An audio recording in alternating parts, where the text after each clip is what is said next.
¿Estás viviendo en pecado si mantienes una relación íntima con tu pareja, aunque él o ella no quiera casarse contigo? Esta pregunta ha inquietado a muchos corazones sinceros que desean honrar a Dios con sus vidas. La respuesta no se encuentra en opiniones humanas, sino en la palabra de Dios, que dice en Hebreos 13:4: honroso sea en todos el matrimonio y el lecho sin mancilla, pero a los fornicarios y a los adúlteros los juzgará Dios. Este versículo deja claro que la unión sexual fuera del pacto matrimonial es considerada pecado, sin importar las intenciones o circunstancias. Hoy veremos cómo la Biblia define la fornicación, qué consecuencias espirituales tiene y qué hacer cuando uno de los dos no está dispuesto a formalizar la relación bajo el diseño divino. Te mostraremos cómo alinear tu vida sentimental con la voluntad de Dios, incluso en medio del conflicto. ¿Estás listo para entender lo que Dios tiene reservado para ti? La fornicación no es un acto neutro, no es un error inocente, ni una decisión privada sin consecuencias. Es una transgresión que toca el alma, que hiere lo invisible, que desconecta al ser humano del diseño sagrado que Dios trazó desde el principio. Vivimos en tiempos en los que el pecado ha sido maquillado de normalidad y el desorden ha sido disfrazado de amor moderno. Pero la palabra de Dios permanece firme, inmutable, sin dobleces. No adapta su verdad a los cambios de la cultura ni al pulso de nuestras emociones. Lo que fue pecado ayer lo es hoy y lo será mañana. En 1 Corintios 6:18 se nos exhorta con una claridad que no da espacio a interpretaciones humanas. Huyan de la fornicación. Cualquier otro pecado que el hombre cometa está fuera del cuerpo, mas el que fornica contra su propio cuerpo peca. Este versículo es más que una advertencia. Es una revelación de que hay pecados que afectan lo más profundo del ser: el alma, la conciencia, la identidad. Cuando una pareja se une en intimidad sin el pacto del matrimonio, está cruzando una línea espiritual que no fue diseñada para ser traspasada sin consecuencias. Y aunque haya cariño, aunque haya planes, aunque haya convivencia y hasta hijos, si no hay un compromiso, delante de Dios no hay bendición. Muchos se preguntan, ¿pero qué daño hay si nos amamos? ¿No es lo importante que nos respetemos? ¿No ve Dios nuestras intenciones? Pero la Biblia no deja espacio para justificar lo que Él ya ha declarado como pecado. El amor sin pacto no es amor santo. Es una unión fuera del altar, sin cobertura espiritual, sin el respaldo del cielo. El Génesis 2:24 nos recuerda el principio divino. Por tanto, dejará el hombre a su padre y a su madre, y se unirá a su mujer, y serán una sola carne. No dice a su novia, a su pareja, ni a su compañera. Dice su mujer, su esposa, alguien con quien ha hecho un pacto visible, firme, sellado. Es en ese contexto donde la intimidad se convierte en bendición y no en maldición. En muchos hogares cristianos este tema ha sido suavizado, omitido o hasta ignorado. Pero no se puede construir una vida de fe sobre cimientos quebrados. Jesús mismo, cuando hablaba con la mujer samaritana en el pozo, le reveló su pecado con compasión, pero sin omitir la verdad. En Juan 4:17-18, cuando ella dice que no tiene marido, Jesús responde: bien has dicho, no tengo marido, porque 5 maridos has tenido, y el que ahora tienes no es tu marido. Esto has dicho con verdad. Jesús no condenó, pero tampoco aplaudió su situación. La confrontó con amor para que pudiera ser libre. Esa es la diferencia entre el juicio del mundo y la corrección divina. Uno acusa sin salida. el otro señala para restaurar. Muchas personas hoy viven con la carga de una relación fuera del diseño de Dios, convencidas de que están esperando el momento correcto para casarse, o de que su pareja no está lista, o de que el amor es suficiente. Pero no se dan cuenta de que están en un terreno espiritual peligroso, porque cada vez que se mantiene una relación íntima fuera del pacto, se abre una puerta al enemigo. El alma se vuelve vulnerable, el discernimiento se debilita, las emociones se confunden y el propósito que Dios tenía para esa persona comienza a desviarse. Lo que parecía una relación dulce se convierte en una atadura silenciosa. El corazón se acostumbra al desorden y ya no siente el peso del pecado, pero la presencia del Espíritu Santo no se acomoda al desorden. Él anhela morar en lugares limpios, consagrados, ordenados. No se puede pretender tener paz en la intimidad si hay rebeldía en la estructura. El rey David, un hombre conforme al corazón de Dios, también cayó en pecado sexual. Su historia con Betsabé comenzó con una mirada fuera de lugar y terminó con un pecado oculto que trajo muerte y juicio a su casa. En 2 Samuel 11 se relata cómo David vio a Betsabé, la codició, se acostó con ella y luego trató de encubrir su pecado. El resultado fue devastador. El profeta Natán lo confrontó con valentía y le dijo en 2 Samuel 12, 9: ¿por qué, pues, tuviste en poco la palabra de Jehová, haciendo lo malo delante de sus ojos? Esta pregunta resuena hoy para muchos que han menospreciado la palabra por seguir un deseo, porque el pecado no se mide por cuán enamorados estemos, sino por cuán lejos estamos de la voluntad de Dios. Y aunque David se arrepintió, las consecuencias fueron inevitables.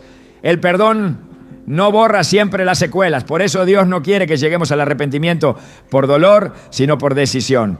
La fornicación, aunque esté normalizada, sigue siendo un enemigo del alma. No solo rompe la comunión con Dios, sino que distorsiona nuestra identidad.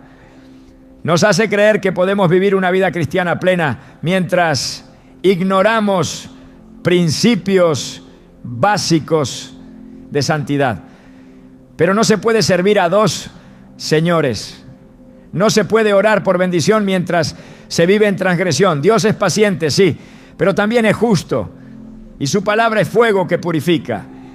El apóstol Pablo, en primera a los Tesalonicenses 4, 3 a 5, escribió: la voluntad de Dios es vuestra santificación, que os apartéis de fornicación, que cada uno de vosotros sepa tener su propia esposa en santidad y honor, no en pasión de concupiscencia, como los gentiles que no conocen a Dios. Aquí no hay margen para negociar. La voluntad de Dios es clara. Él quiere hijos santos, no adaptados al molde del mundo. Algunos piensan que porque asisten a la iglesia, oran o sirven, Dios pasará por alto lo que sucede en su vida privada. Pero la santidad no es parcial. O se vive en luz o se camina en sombra. No hay punto intermedio.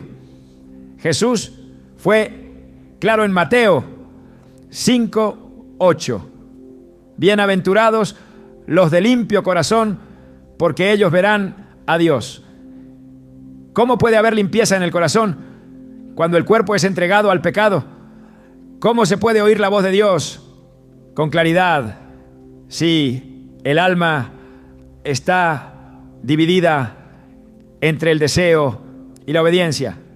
No se trata de legalismo ni de condena, sino de alineación. Dios no llama a la perfección, llama a la entrega. Quiere corazones rendidos, dispuestos a renunciar a lo que el mundo aplaude por lo que el cielo honra. El pacto del matrimonio no es un requisito cultural. Es una estructura espiritual que protege, que afirma, que bendice. No se trata de un papel, ni de una fiesta, ni de una tradición. Se trata de entrar en el diseño original de Dios. En Malaquías 2:14. El Señor reprende a quienes han traicionado ese pacto. Jehová ha atestiguado entre tú y la mujer de tu juventud, contra la cual has sido desleal, siendo ella tu compañera y la mujer de tu pacto. La intimidad sin pacto es una profanación del templo del cuerpo. Es usar lo santo sin haberlo consagrado. Y eso ante los ojos de Dios no es liviano. Muchos preguntan, ¿y si ya estamos juntos y no nos queremos separar? ¿Y si hay hijos? ¿Y si no tenemos los medios para casarnos? Pero esas preguntas no anulan la necesidad de ordenar la vida según el corazón de Dios. Él entiende las circunstancias, pero espera obediencia.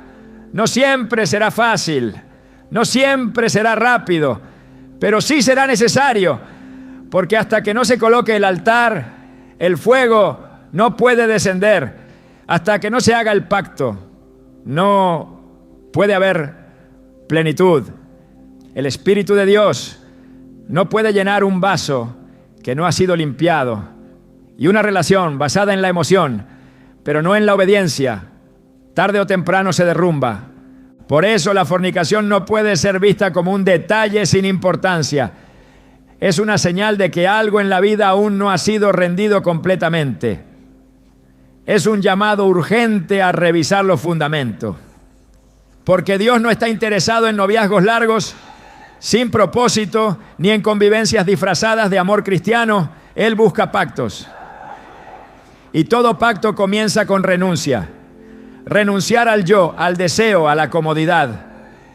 Y tomar la cruz. Sí, la cruz de morir a lo que queremos para vivir lo que Dios tiene preparado. El enemigo sabe que cuando una pareja decide santificarse se convierte en una amenaza. Por eso ataca con confusión, con miedo, con argumentos. No hace falta casarse, el papel no importa, ya somos uno ante Dios. Pero todas esas frases son distorsiones que encubren el deseo de evitar el compromiso. Porque donde hay amor verdadero hay entrega. Y donde hay entrega hay sacrificio. Y donde hay sacrificio hay pacto. Lo demás es solo emoción sostenida por excusas. El Espíritu Santo está llamando a una generación que deje la tibieza, que se aparte del doble ánimo, que se levante en santidad. Y parte de ese llamado incluye ordenar la vida sentimental. Si estás en una relación donde hay intimidad sin pacto, no te condenes, pero tampoco lo justifiques. Reconoce el error, busca la dirección de Dios y toma decisiones firmes. Él no te quiere atrapado en la culpa, pero tampoco quiere que ignores su voz. Isaías 1:18 dice, venid luego, dice Jehová, y estemos a cuenta, si vuestros pecados fueren como la grana, como la nieve, serán emblanquecidos. Hay perdón, hay restauración, pero debe haber arrepentimiento. Esta es la hora de volver al altar, de romper con lo que está fuera de su voluntad, de dejar lo que nos ata al pasado. Porque si queremos ver el favor de Dios en nuestras relaciones, debemos entregarle el gobierno de Él no puede gobernar lo que no ha sido consagrado. La fornicación no es un tema menor, es una señal de alerta, una grieta en el muro, un llamado a ordenar, a limpiar, a decidir. No lo ignores, no lo aplaces. Porque el alma que anhela ver a Dios debe también anhelar vivir en santidad. Y la santidad comienza con rendición total. El amor, por sincero que sea, nunca puede sustituir la obediencia. Aunque muchas parejas se amen profundamente, aunque compartan metas, proyectos y hasta un hogar, si esa relación no está cimentada en el pacto establecido por Dios, no está bajo su bendición. No importa cuán emocionalmente intensa sea una conexión si no está alineada con la verdad de la palabra. El mismo Dios que es amor también es orden. Y su amor nunca justifica el desorden. En Proverbios 14:12 leemos: hay camino que al hombre le parece derecho, pero su fin es camino de muerte. Esta advertencia es clara. No todo lo que parece bueno o correcto a nuestros ojos lo es ante los ojos de Dios. El amor sin obediencia no es amor santificado. Es afecto humano que no ha sido sometido a la dirección divina. Desde el principio Dios estableció parámetros para que el amor entre un hombre y una mujer se exprese dentro de una estructura protegida y bendecida, el matrimonio. No es un simple contrato humano ni una formalidad sin valor espiritual. Es un pacto sagrado que refleja la fidelidad de Dios con su pueblo. Por eso, en Efesios 5:31 a 32, Pablo recuerda las palabras del Génesis y declara que esta unión es un misterio profundo, comparándola con la relación de Cristo y la iglesia.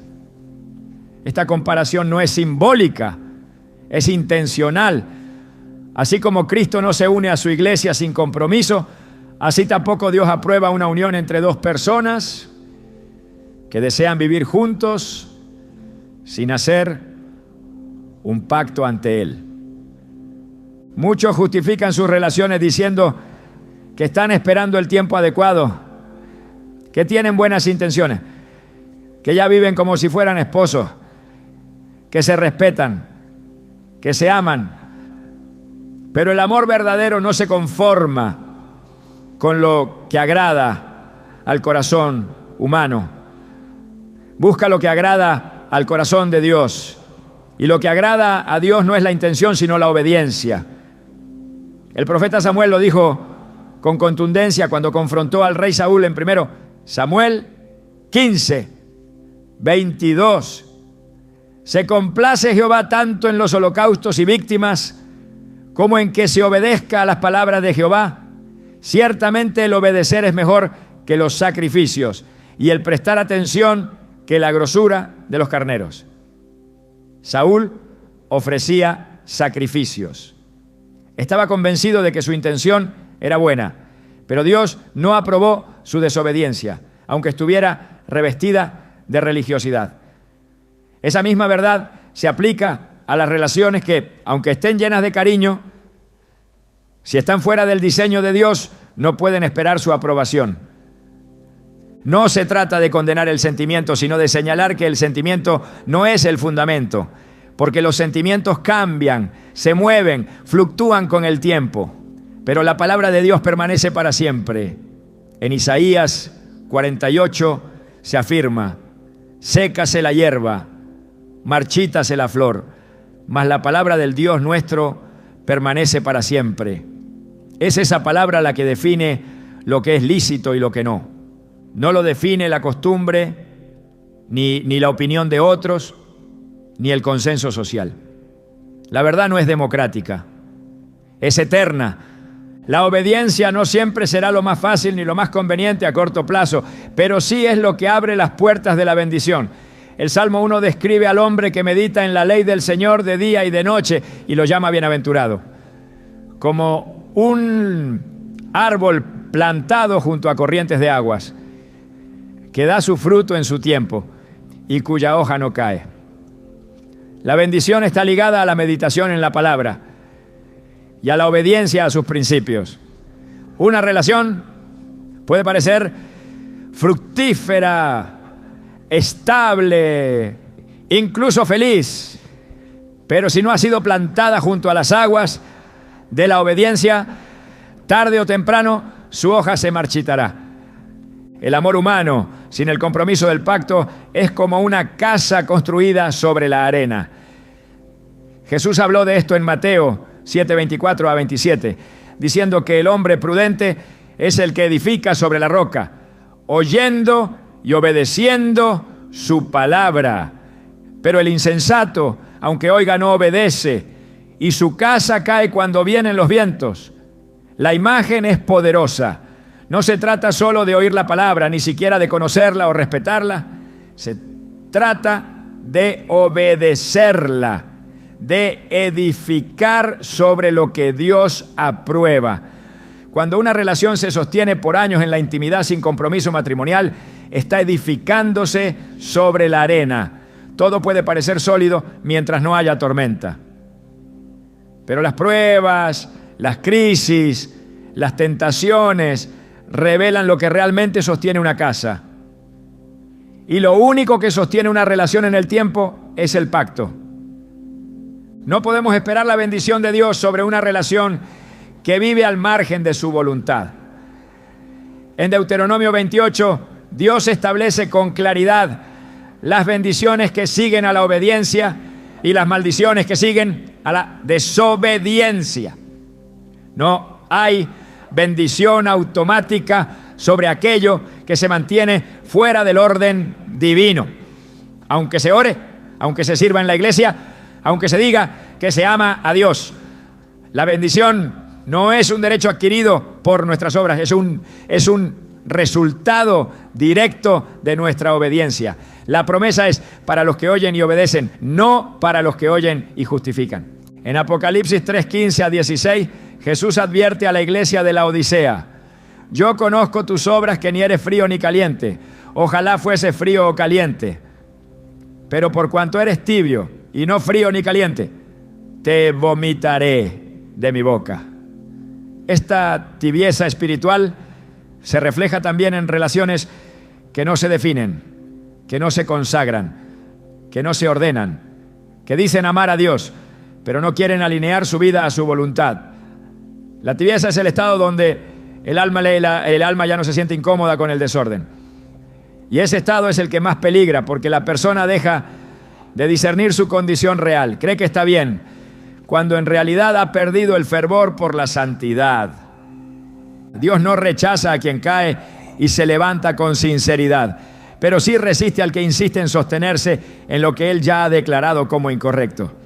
En Santiago 4:6 se nos recuerda: Dios resiste a los soberbios y da gracia a los humildes. La humildad se expresa en la disposición de reconocer cuando estamos equivocados y en el deseo sincero de rectificar.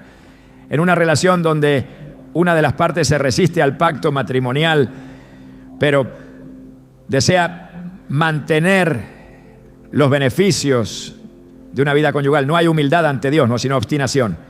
No importa cuán buenos sean los argumentos, cuán justificado parezca el aplazamiento, si no hay disposición de obedecer, no puede haber gracia sustentadora. El amor verdadero no teme al compromiso. El amor que proviene de Dios busca establecerse dentro del orden que Él ha revelado. Por eso el apóstol Pablo enseña en Romanos 12:2: no os conforméis a este siglo, sino transformaos por medio de la renovación de vuestro entendimiento, para que comprobéis cuál sea la buena voluntad de Dios, agradable y perfecta. Este siglo, es decir, este sistema, enseña que se puede amar sin pactar, convivir sin casarse, entregarse sin consagrarse. Pero el entendimiento renovado por la palabra no se conforma a estas ideas, las confronta, las desenmascara y se alinea con lo que agrada a Dios.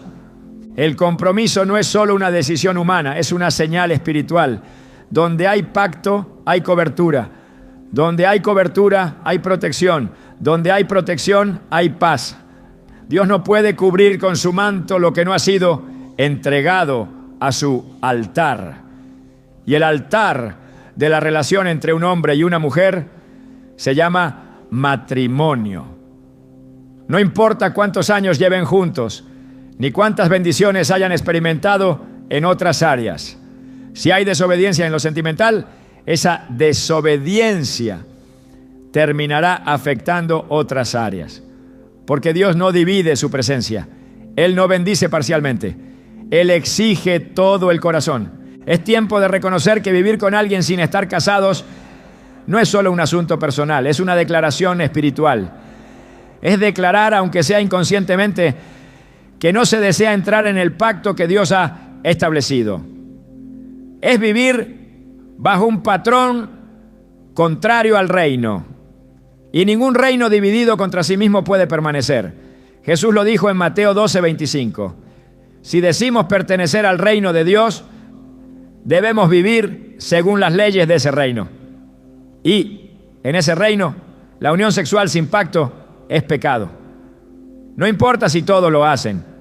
No importa si se ha vuelto común. No importa si nadie lo cuestiona.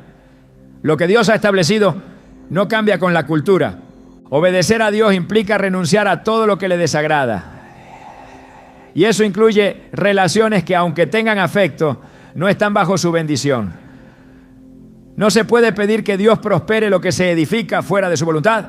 En 2 Crónicas 26:5 se dice que mientras el rey Usías buscó a Dios, él lo prosperó.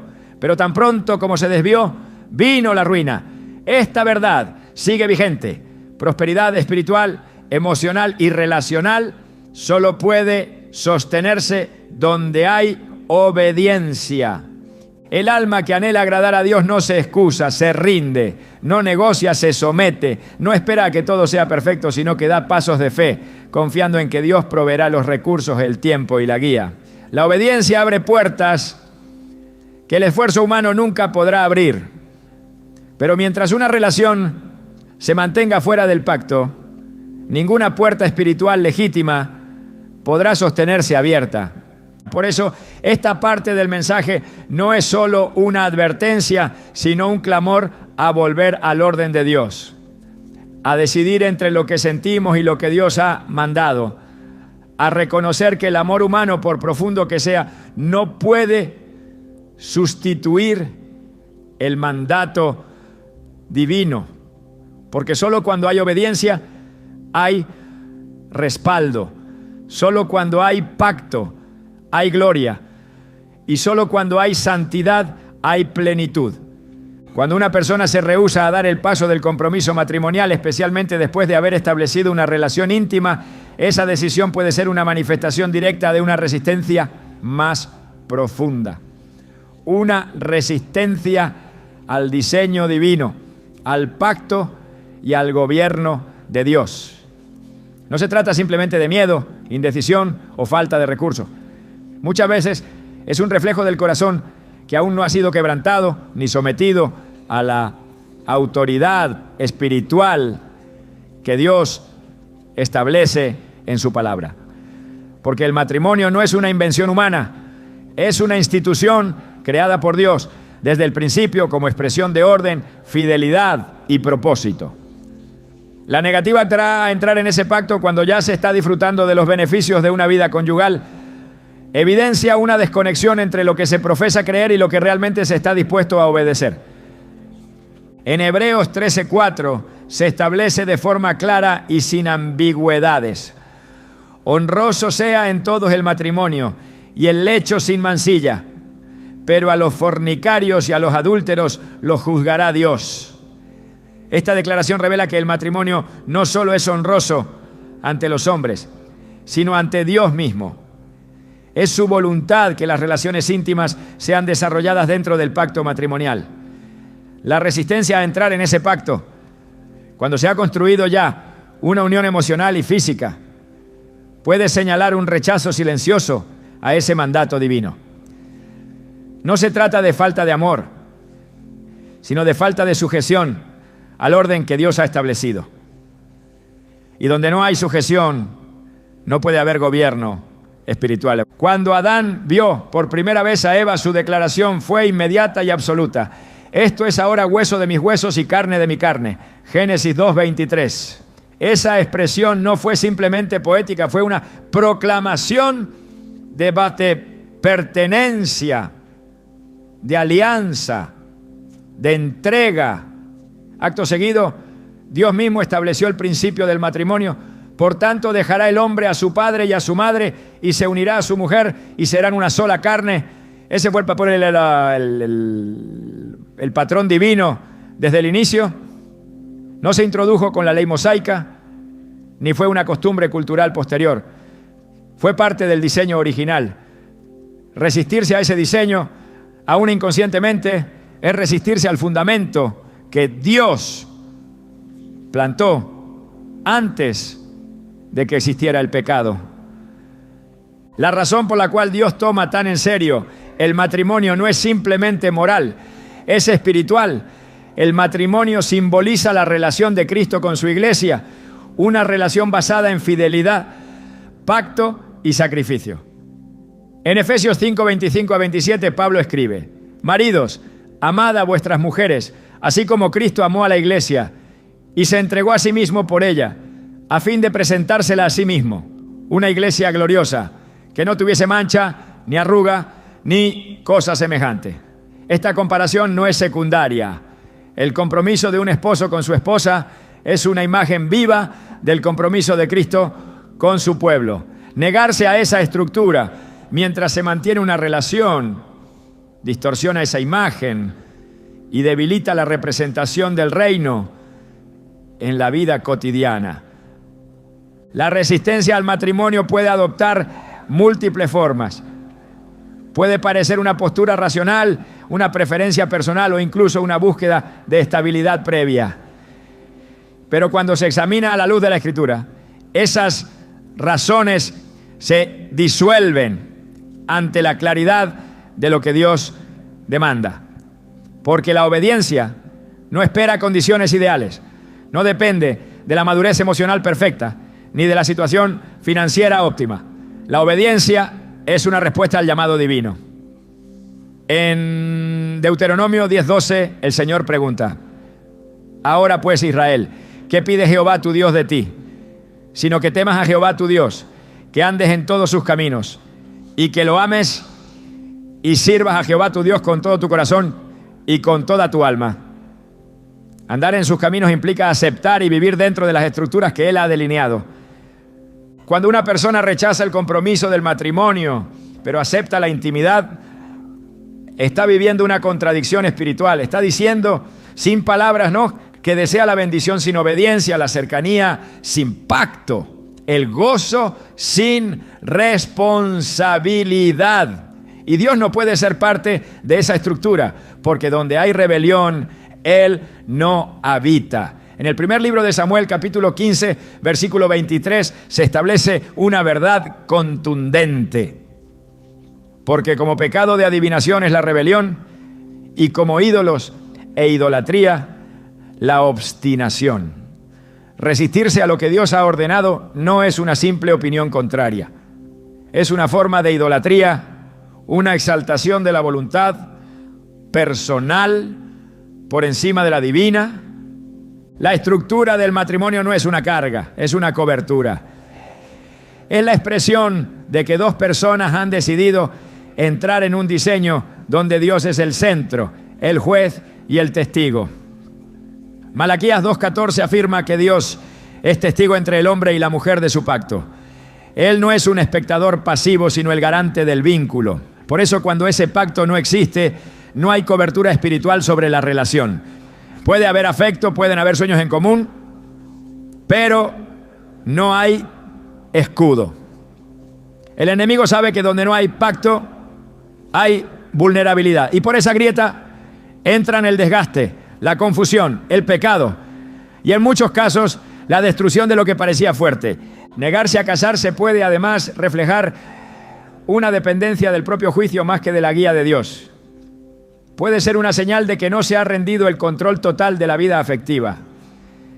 Y mientras eso no ocurra, Dios no puede tomar el lugar que le corresponde como Señor. En Proverbios 3:5-6 se nos llama a confiar en el Señor con todo el corazón y no apoyarnos en nuestra propia prudencia. Se nos exhorta a reconocerle en todos nuestros caminos, con la promesa de que Él enderezará nuestras sendas. Pero esa dirección solo llega cuando se le reconoce en todo, incluyendo las decisiones sentimentales. Cristo no se entregó a medias por su iglesia, no ofreció una relación sin pacto, se ofreció por completo, sin reservas, con un compromiso eterno sellado en sangre. Esa es la medida del amor verdadero.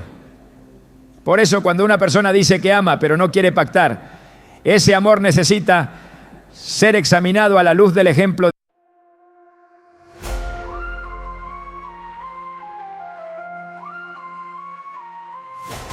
Midnight rain falls down the lane, ancient echoes call my name.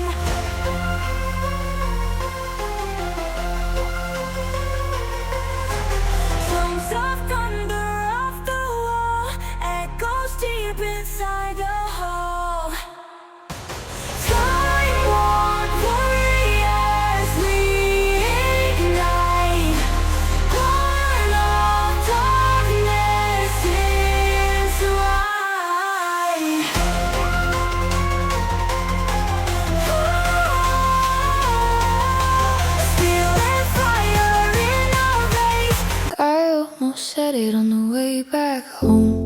but the words got stuck in my throat. You looked at me like nothing was wrong, so I let it go. We laughed about some random thing, like we were slowly fading out. Funny how we both can feel it, but never talk it out.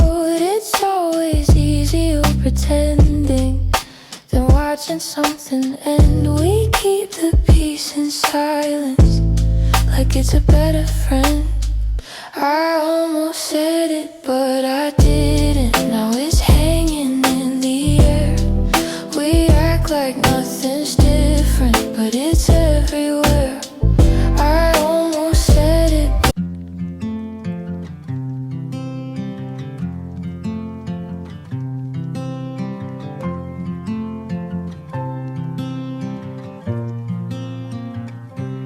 They said I'd break in heavy weather, bend too far and lose my shape. Carried storms I couldn't measure, wore the damage on my face. Tried to hide the cracks and fractures, like they made me less than whole.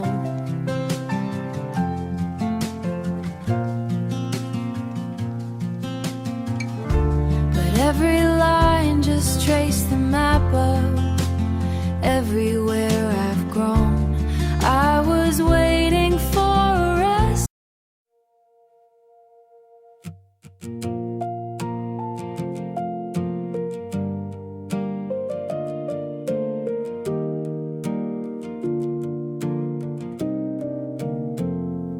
We stopped finishing our sentences, left them hanging in the air. Used to talk till morning came, now there's nothing there. We kept trying out a habit, not because it felt the same. Two good hearts just slowly walking out of place. No explosions, no blame to assign, just a quiet change over time.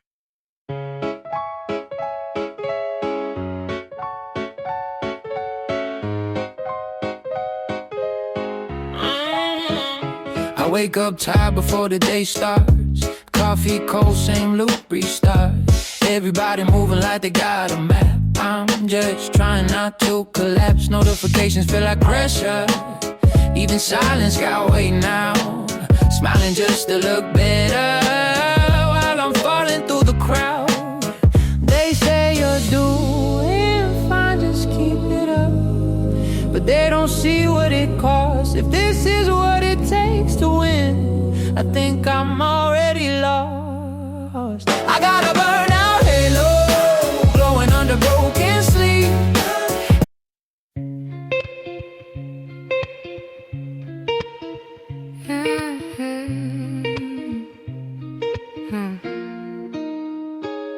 I walk these streets like they remember me. Neon signs blinking out my history. Same old cafe, same empty seat, but nothing here feels like it knows me. Phone in my hand, but I don't call back. Voices fade in the train track crack. Everybody's moving too fast. I'm stuck in a place I can't outlast it. Every corner feels like deja vu, like I've been lost here way too long. Even the silence hums your tune, but I can't tell what went wrong. This city knows my name too well, but never asks.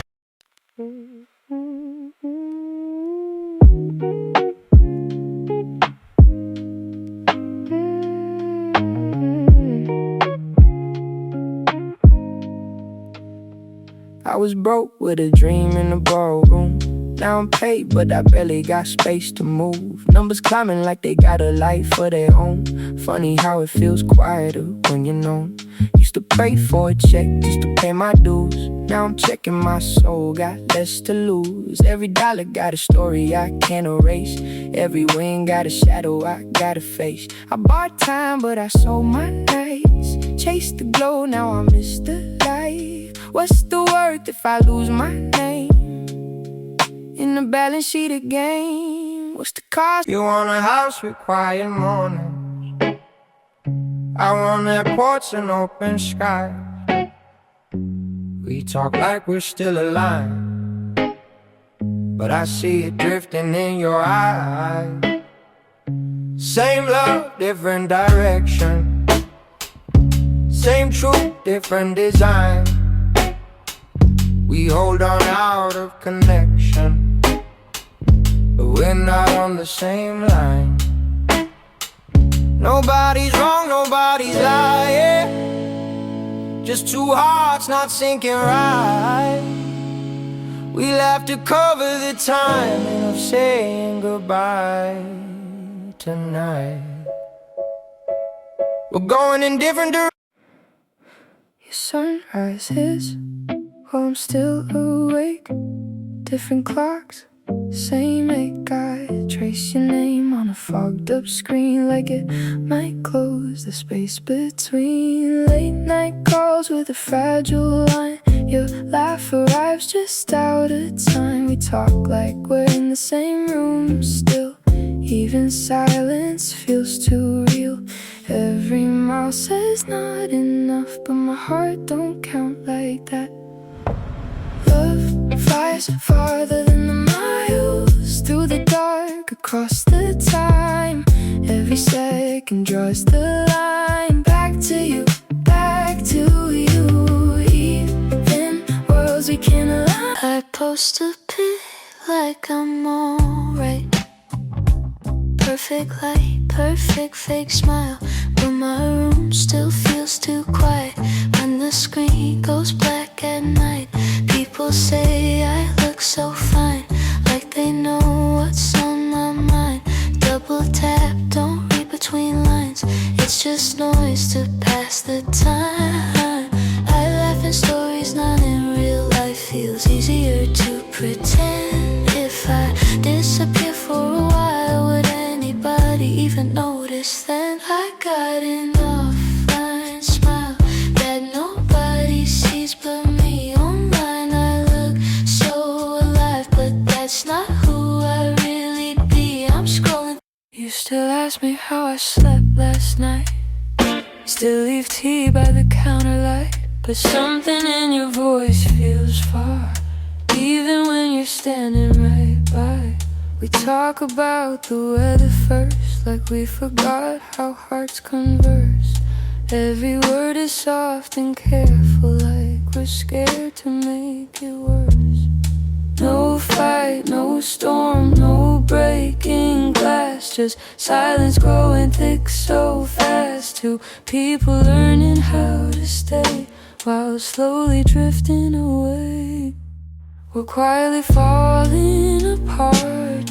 No thunder, no visible scars, just love turning into habit. And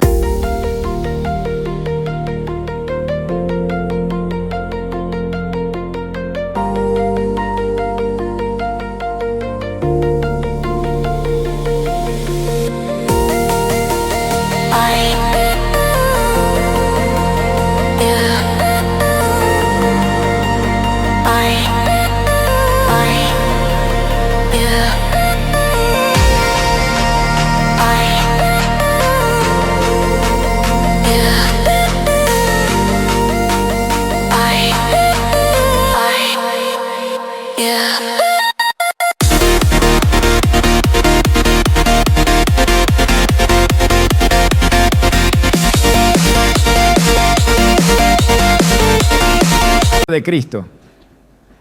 En Juan 15:13 se declara: nadie tiene mayor amor que este, que uno ponga su vida por sus amigos. El amor verdadero implica entrega, implica renuncia, implica pacto. No se esconde detrás de excusas, no posterga lo que es justo, no reemplaza el compromiso con convivencia informal. La Iglesia, como cuerpo de creyentes, debe enseñar esta verdad con claridad. No puede normalizar relaciones sin pacto. No puede aplaudir uniones que ignoran el diseño de Dios, porque si se debilita el estándar del matrimonio, se debilita el testimonio del reino. El pueblo de Dios está llamado a vivir en santidad. Y la santidad no es un ideal abstracto. Es una forma concreta de vivir que se manifiesta en la manera en que se honra el cuerpo, el alma y el compromiso. En el 1 Pedro 1, 15 a 16 se recuerda el llamado. Como aquel que os llamó es santo, sed también vosotros santos en toda vuestra manera de vivir, porque escrito está, sed santos porque yo soy santo. Una relación que no quiere avanzar hacia el pacto matrimonial no está estancada emocionalmente, está detenida espiritualmente. Y cuando el crecimiento espiritual se detiene, el enemigo encuentra espacio para sembrar discordia, frustración, infidelidad, desánimo y confusión. Por eso es urgente identificar cuando una negativa a casarse no es prudencia, sino rebeldía, no es espera, sino resistencia a Dios. Porque mientras esa área no se someta, otras áreas comenzarán a ser afectadas. La bendición integral que Dios promete en su palabra fluye solo sobre lo que ha sido entregado, santificado y sellado por Él. Cuando Jesús enseñaba sobre el reino, hablaba con claridad y autoridad. Nunca suavizó lo que debía ser dicho. En Mateo 19, 4 a 6, al responder sobre el divorcio, volvió a establecer el principio del matrimonio, diciendo, ¿no habéis leído que el que los hizo al principio, varón y hembra los hizo? Y dijo, por esto el hombre dejará padre y madre, y se unirá a su mujer, y los dos serán una sola carne. Así que no son ya más dos, sino una sola carne. Por tanto, lo que Dios juntó, no lo separe el hombre. Esa unidad no se forma solo con convivencia, se establece con pacto. Y sin pacto no hay unidad espiritual, solo hay cercanía aparente. Toda relación que se resiste al pacto necesita ser confrontada con la verdad. Porque si hay algo que Jesús vino a hacer, fue a destruir las obras del enemigo y a restaurar el diseño del Padre. En el 1 Juan 3, 8, se afirma que para esto apareció el Hijo de Dios, para deshacer las obras del diablo. Una de esas obras es confundir lo que es unión con lo que es solo conveniencia. Presentar la intimidad como un derecho sin responsabilidad. Promover relaciones que no están bajo cobertura espiritual. Pero la verdad siempre confronta. La luz siempre revela. Y la palabra siempre corrige. Una relación que no quiere someterse al diseño de Dios debe ser examinada con honestidad y con temor reverente. Porque el tiempo que se pasa en una relación fuera del pacto no es tiempo neutro. Es tiempo que afecta el alma, que marca el espíritu y que si no se ordena puede comprometer el propósito. No se trata de presión social, se trata de obediencia espiritual. El matrimonio no es un final simbólico, es un inicio bajo el cielo. Y quien no quiere comenzar ahí, no quiere realmente caminar con Dios en esa área. La herida más profunda no siempre deja marcas visibles.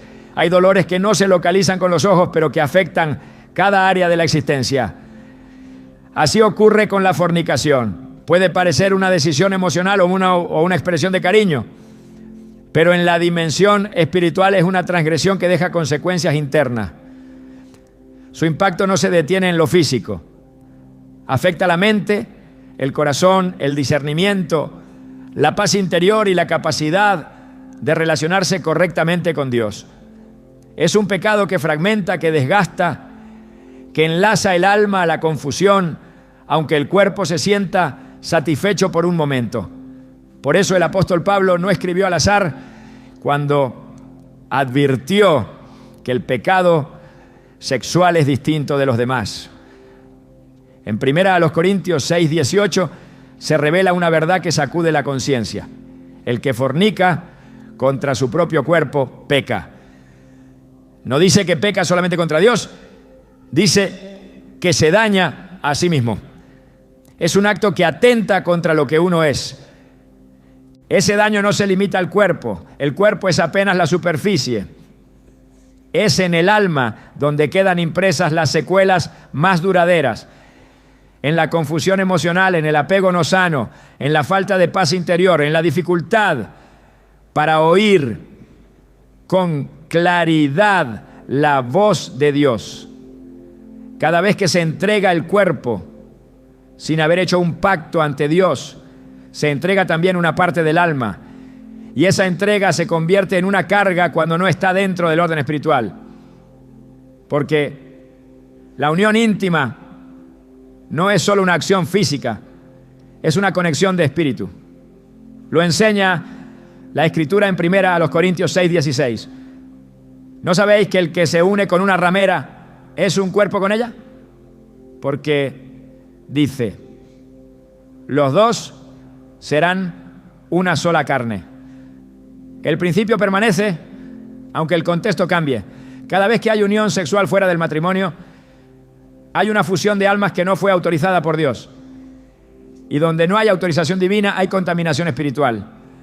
La herida del alma se manifiesta de muchas formas.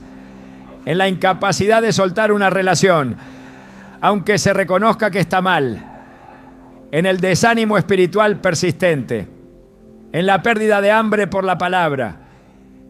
En la sensación de que algo no está bien, aunque aparentemente todo marche normal. El alma que ha sido lastimada por el pecado sexual necesita más que un cambio externo. Necesita restauración profunda. Y esa restauración comienza cuando se reconoce que el pecado ha dejado más que culpa, ha dejado cicatrices. El enemigo se aprovecha del terreno desordenado. Donde hay fornicación, hay acceso espiritual para que otras formas de esclavitud entren. La falta de claridad en las decisiones, la inestabilidad emocional, la apertura a pensamientos impuros, la dificultad para cultivar una vida de oración. Todo eso puede estar conectado a una vida sentimental no consagrada. El pecado abre puertas que luego no se pueden cerrar fácilmente, porque lo que se tolera en lo privado contamina lo público, y lo que se excusa en el cuerpo finalmente oprime el espíritu. La Escritura nunca minimiza el pecado sexual. Lo confronta, lo desnuda, lo señala con urgencia, porque sabe que tiene el poder de desviar el curso de un llamado, de retrasar el cumplimiento de un propósito, de distorsionar la identidad de quien fue llamado a caminar en pureza. En Proverbios 6:32 se afirma con firmeza, mas el que comete adulterio es falto de entendimiento. Corrompe su alma el que tal hace. El alma corrompida no siempre se ve de inmediato, pero se siente en la dificultad para orar con libertad, en el vacío que ninguna emoción logra llenar, en la desconexión que persiste, aún en medio de momentos de alegría. Lo que muchas veces se ignora es que la fornicación no solo produce culpa, también embota el discernimiento. La persona ya no percibe con claridad la diferencia entre lo santo y lo común. Se pierde sensibilidad espiritual. Se confunden los sentimientos con la voluntad de Dios. Se comienza a justificar lo que antes se sabía que era incorrecto. Se llama amor a lo que es solo deseo. Se llama compromiso a lo que es solo costumbre. Se llama paz a lo que es simplemente acostumbramiento al pecado. Esa es una de las consecuencias más peligrosas. Cuando el alma deja de sentir dolor por lo que la está destruyendo. Dios no revela estas verdades para avergonzar, las revela para restaurar. Pero la restauración no es posible mientras el daño permanezca activo. Y el daño no se detiene mientras se siga alimentando el pecado. Es necesario cerrar la herida con decisión, renunciar al desorden, salir del ciclo, cortar la cadena invisible que impide avanzar, porque la sanidad del alma no ocurre en quien solo se arrepiente de palabra, sino en quien toma medidas concretas para volver al camino de la obediencia. Cada acto fuera del diseño de Dios deja una impresión espiritual, y esas impresiones, cuando no se confrontan con verdad, terminan construyendo fortaleza. Pensamientos arraigados que se resisten a la verdad. Ideas como esto no es tan grave. Todos lo hacen. Dios conoce mi corazón. Lo importante es que nos amamos. Pero ninguna de esas frases tiene poder frente a la palabra que dice: sin santidad nadie verá al Señor.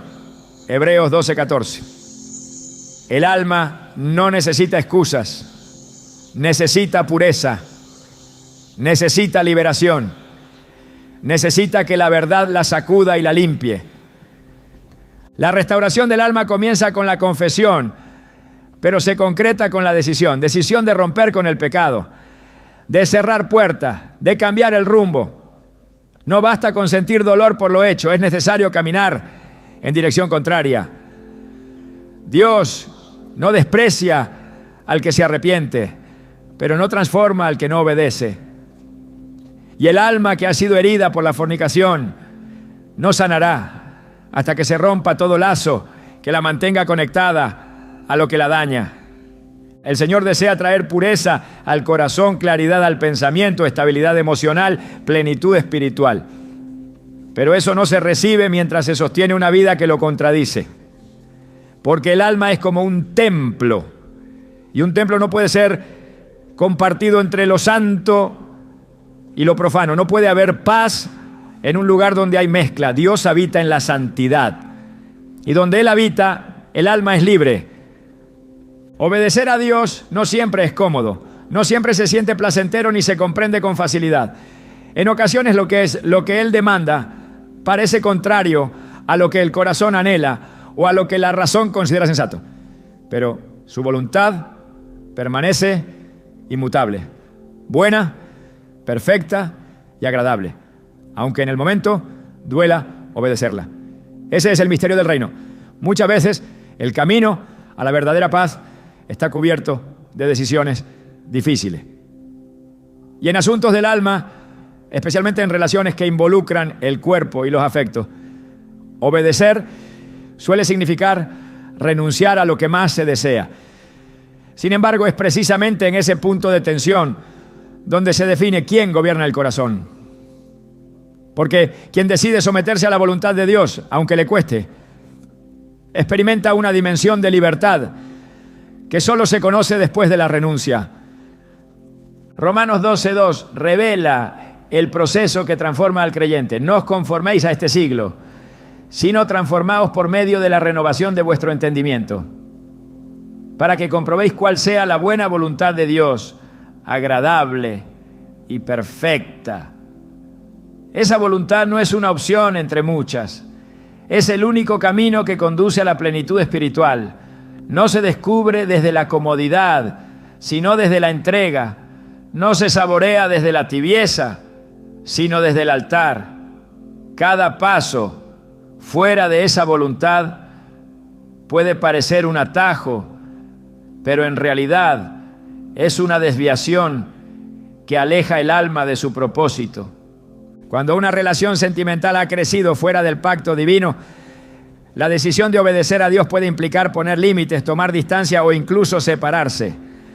Son decisiones que duelen, que incomodan, que confrontan todo lo que se ha construido emocionalmente.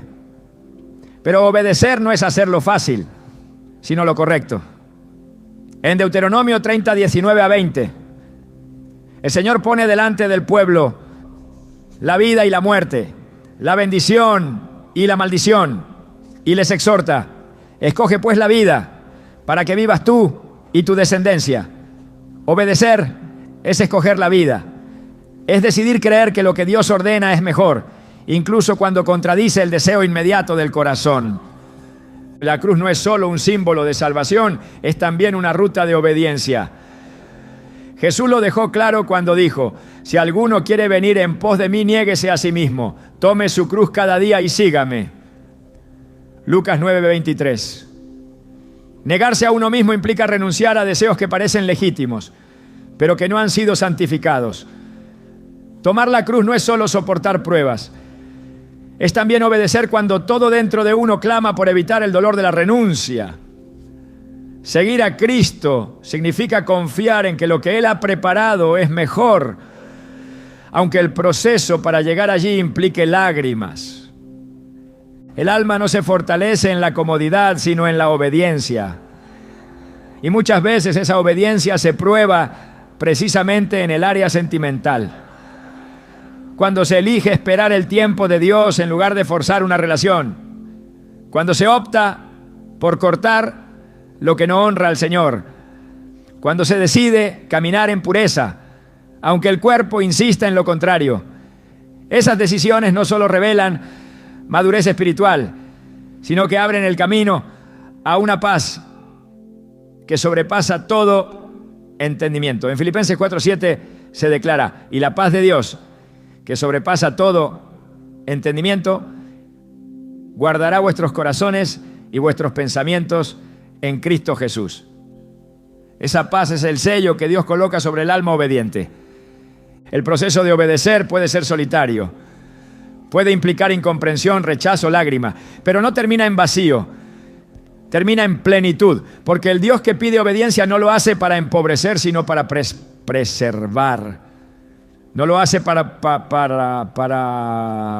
quitar, sino para alinear. No lo hace para limitar, sino para llevar al alma al lugar donde puede florecer en verdad. Isaías 1:19 lo afirma: si quisiereis y oyereis, comeréis el bien de la tierra. El bien no está en el camino ancho, sino en la senda estrecha de la obediencia. El corazón humano es engañoso, dice Jeremías 17:9. Se inclina con facilidad hacia lo que complace, hacia lo que parece bueno. Pero no es el corazón quien guía al creyente, es la palabra. Y cuando esa palabra establece un estándar, no hay excepción emocional que lo invalide. Por eso cuando Dios demanda pureza, fidelidad, pacto, santidad, lo hace sabiendo que su voluntad será siempre más alta que cualquier deseo humano. Isaías 55:9 lo expresa: como son más altos los cielos que la tierra, así son mis caminos más altos que vuestros caminos, y mis pensamientos más que vuestros pensamientos. Quien obedece no queda en vergüenza. Quien se alinea con la voluntad de Dios termina viendo cómo lo que parecía una pérdida era en realidad un rescate. Cómo lo que parecía una separación era una redirección. Cómo lo que dolía era en verdad una cirugía divina para sanar el alma. Dios no desprecia los sacrificios que se hacen por obedecerle. Los honra, los recompensa, los transforma en testimonios de restauración. Porque a los que le aman y son llamados conforme a su propósito, todas las cosas les ayudan a bien. Romanos 8:28. Incluso las decisiones difíciles, incluso la renuncia más dolorosa. Cuando se obedece, no siempre se entiende todo de inmediato, pero sí se experimenta algo que no se puede fabricar: la presencia de Dios respaldando cada paso. Y esa presencia es más valiosa que cualquier relación, que cualquier plan humano, que cualquier deseo momentáneo. Obedecer puede costar lágrimas hoy, pero traerá gozo mañana, porque no hay camino más seguro que aquel que ha sido trazado por el dedo de Dios. Dios no solo quiere que salgas del pecado, quiere que entres en plenitud. No busca solo que cierres puertas equivocadas, sino que abras caminos nuevos bajo su dirección. La corrección no es un castigo, es una invitación. El arrepentimiento no es una señal de fracaso, sino el inicio de la restauración. Cada paso que das hacia su voluntad, aunque esté marcado por lágrimas o por pérdida, te acerca más a la vida abundante que Él preparó desde antes que nacieras. El propósito de Dios no se limita a mostrar el error, va más allá. Busca redimir lo que el pecado contaminó, reconstruir lo que el desorden fracturó y llenar con su gloria todo lo que antes estuvo ocupado por la confusión. No basta con dejar la fornicación, hay que abrazar la restauración total. La restauración comienza en el espíritu, cuando el corazón reconoce no solo que se ha equivocado, sino que necesita ser transformado desde dentro. En el Salmo 51, David clama con un dolor que no se queda en la culpa: crea en mí, oh Dios, un corazón limpio y renueva un espíritu recto dentro de mí. Esta oración no fue pronunciada para librarse de la consecuencia, sino para recuperar la comunión que había perdido. Porque el pecado no solo ensucia la conducta, interrumpe el fluir de la presencia. Y donde la presencia se interrumpe, la vida pierde su centro. Pero el Dios de la Biblia no es un Dios que abandona, es un Dios que restaura. En Joel 2:25, Él promete algo que ningún ser humano puede prometer. Y os restituiré los años que comió la oruga, el saltón, el revoltón y la langosta.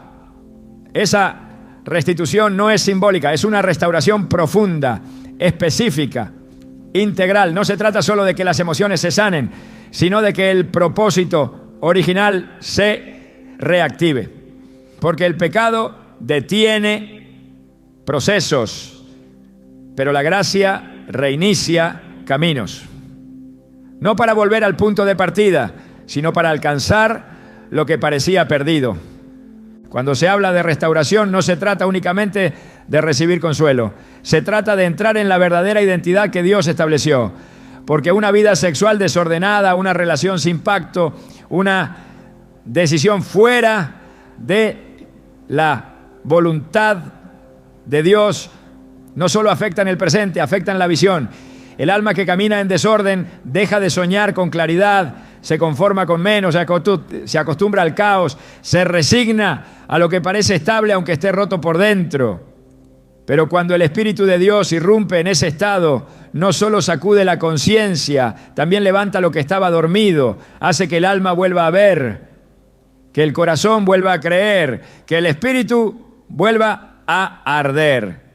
El enemigo quiere que pienses que ya es tarde, que si llevas años en esa relación ya no puedes salir, que si hay hijos, si hay dependencia emocional o económica ya no puedes volver atrás. Pero Dios no te llama para que retrocedas, sino para que te restaures.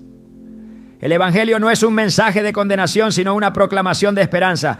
Jesús no murió solo para perdonar, sino para restaurar todas las cosas. Él no rehace vidas desde el dolor, sino desde la cruz. Y esa cruz tiene poder para sanar, para liberar y para establecer nuevos comienzos. En 2 Corintios 5:17, el apóstol Pablo lo dice con una fuerza que no deja espacio a dudas. De modo que si alguno está en Cristo, nueva criatura es. Las cosas viejas pasaron, he aquí todas son hechas nuevas. Esa renovación no es parcial, no se limita a un área. Afecta a todo, incluye la historia, las decisiones, los vínculos, los recuerdos, la manera en que se ama, se entrega y se espera. Cuando el alma es tocada por la gracia, lo que antes se toleraba, ahora se rechaza. Lo que antes se justificaba, ahora se confronta. Lo que antes se creía normal, ahora se ve como una amenaza espiritual. Dios no quiere que solo te liberes del pecado, quiere que entiendas para qué fuiste llamado. Porque la fornicación no solo te roba la paz, te roba el enfoque, te hace gastar energía emocional en algo que no tiene raíz espiritual y eso te desvía del propósito eterno que hay sobre ti. No fuiste creado para sobrevivir a una relación que no quiere alinearse a Dios. Fuiste creado para reflejar su gloria, para vivir en integridad, para construir desde el altar y no desde la ansiedad. Lo que comienza en el altar permanece. Lo que comienza en la emoción se desmorona. Pero cuando una vida es restaurada, también lo es la capacidad de decidir, de amar, de avanzar. El proceso de restauración no es instantáneo, pero es real. Y Dios no lo hace desde fuera, lo hace desde dentro. Ezequiel 36:26 contiene una de las promesas más íntimas y poderosas de toda la Escritura. Os daré corazón nuevo y pondré espíritu nuevo dentro de vosotros. Un corazón nuevo no es un cambio de conducta, es una transformación de esencia. Es volver a ser lo que Dios soñó antes de que el pecado interrumpiera el diseño. Y ese nuevo corazón ya no busca justificar lo incorrecto, ya no tolera lo impuro, ya no desea lo que antes parecía indispensable. Ese corazón empieza a latir al ritmo del cielo y desde ahí todo comienza a sanar. La restauración también implica limpieza, no solo perdón, limpieza del alma, de la conciencia, de la mente. 1 Juan 1:9 lo declara con promesa firme. Si confesamos nuestros pecados, Él es fiel y justo para perdonar nuestros pecados y limpiarnos de toda maldad. Esa limpieza restaura la dignidad, devuelve la libertad, rompe el poder de la vergüenza, borra la voz del acusador, porque donde hubo pecado, ahora hay gracia. Donde hubo oscuridad, ahora hay luz. Donde hubo desorden, ahora hay propósito. Pero para que la restauración sea completa, hay que soltar lo que se construyó fuera del diseño de Dios. No se puede avanzar con cadenas al pasado. No se puede caminar en verdad mientras se tolera el engaño. El Señor no restaura sobre cimientos rotos. Él derriba lo que no fue de Él para luego edificar lo que será para su gloria. Y lo hace con paciencia, con amor, pero también con firmeza, porque lo que Él edifica no puede estar mezclado. Debe ser puro, íntegro, real. Es posible que la restauración implique tomar decisiones difíciles, terminar una relación, cortar un vínculo, esperar sin saber lo que vendrá, pero ese proceso nunca será en vano, porque Dios honra a quien lo honra. Y cuando una vida se ordena según su voluntad, el cielo responde con respaldo, con dirección y con paz. En Isaías 58:11 se revela la consecuencia de vivir alineado. Jehová te pastoreará siempre, y en la sequía saciará tu alma, y dará vigor a tus huesos, y serás como huerto de riego, y como manantial de aguas, cuyas aguas nunca faltan. Eso es restauración, no una emoción pasajera.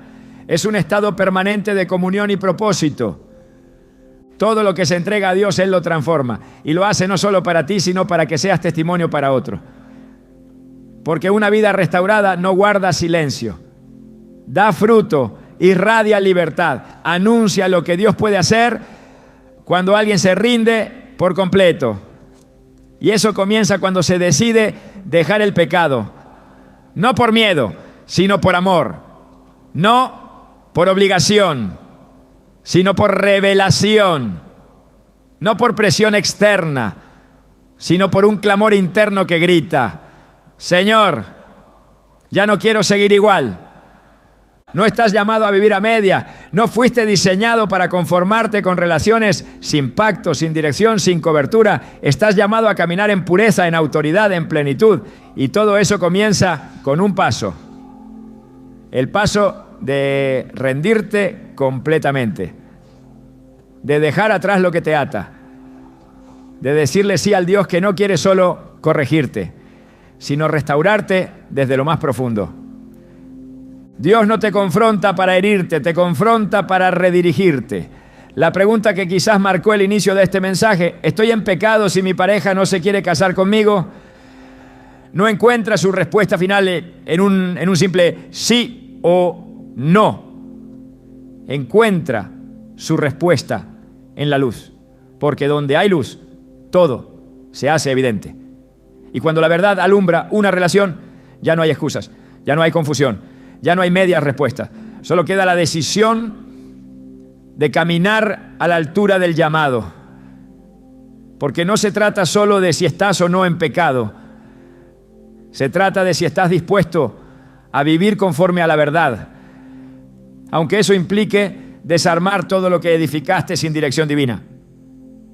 Este no es un mensaje para los que buscan evadir la verdad. Es un llamado directo a los que están dispuestos a mirar de frente su condición y decir: Señor, quiero más que emociones, quiero propósito, más que compañía, quiero pacto, más que excusas, quiero dirección. Porque hay una diferencia profunda entre sentir a Dios y vivir para Dios. Sentirlo puede suceder incluso en el desorden, porque su misericordia es abundante. Pero vivir para Él exige renuncia, transformación y una vida que refleje su santidad. Dios no quiere que te acomodes en lo que toleras. Quiere que camines en lo que Él ha preparado. Y lo que Él ha preparado para ti no es confusión sentimental, ni relaciones sin rumbo, ni vínculos que se arrastran en la ambigüedad. Lo que Él ha diseñado para tu vida tiene orden, tiene pacto, tiene visión de futuro, tiene gloria. Pero necesitas decidir si estás dispuesto a dejar lo que solo sostiene tu comodidad para abrazar lo que activará tu propósito. La comodidad no tiene recompensa eterna. La obediencia sí. Quizás ya no se trata solo de tu pareja. Quizás Dios está usando esta situación para llevarte a una revisión más profunda. ¿Qué otras áreas de tu vida están sostenidas por lo que parece amor, pero no nace del Espíritu? ¿Cuántas decisiones estás justificando porque crees que Dios entiende? El problema nunca es si Dios entiende. El verdadero problema es si tú entiendes que no puedes mezclar la luz con las tinieblas y esperar bendición. No puedes pedir respaldo mientras insistes en mantener lo que Él ya te pidió soltar. No puedes exigir dirección cuando tu corazón sigue comprometido con lo que sabes que no honra al Señor. Dios no te quiere simplemente bien acompañado. Te quiere espiritualmente completo. Y esa completitud no la define el estado civil, sino el estado del alma. Pero cuando tu alma está realmente alineada con su voluntad, no aceptarás vivir ni un día más bajo estructuras que no reflejan el reino.